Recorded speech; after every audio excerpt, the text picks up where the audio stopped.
Mrs. Okimoto, where was your grandfather living before the war? Oh, he was living in Terminal Island, California. And what was his job? He was a fisherman.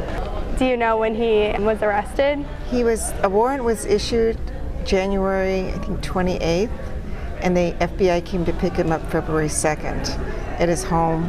It was in 171 Terminal Way on Terminal Island. My mother was there, and my mother, she must have been about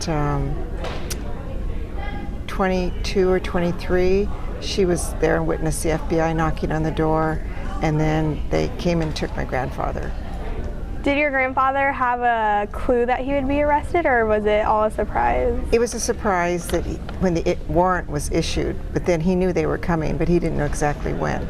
Did he have any position in the Japanese American community? No, that's the funny thing. He was just a fisherman, but he owned a small fishing boat, and I think if you owned a small fishing boat, you were suspect of contacting the Japanese submarines that were in the area. How long was he at Tuna Canyon for? I think about 3 months. And then where did he go afterwards? Oh, first he went to, when they picked him up, he went to the immigration station on Terminal Island, and then they went to Tuna Canyon. And where did your grandfather go after the After that, station? they sent him to Fort Lincoln, Bismarck, North Dakota.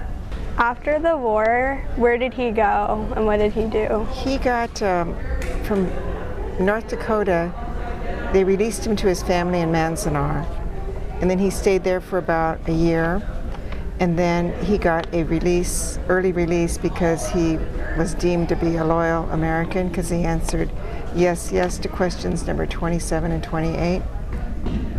So he was able to leave the camp by special permission to go to join his family in Grand Junction, Colorado.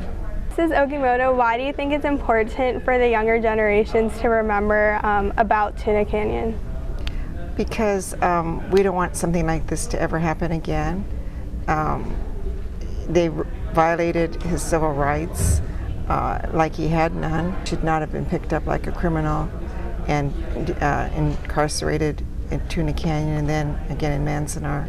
Okay, thank you so much, Mrs. Okimoto, for sharing your grandfather's stories from Tuna Canyon. Thank you.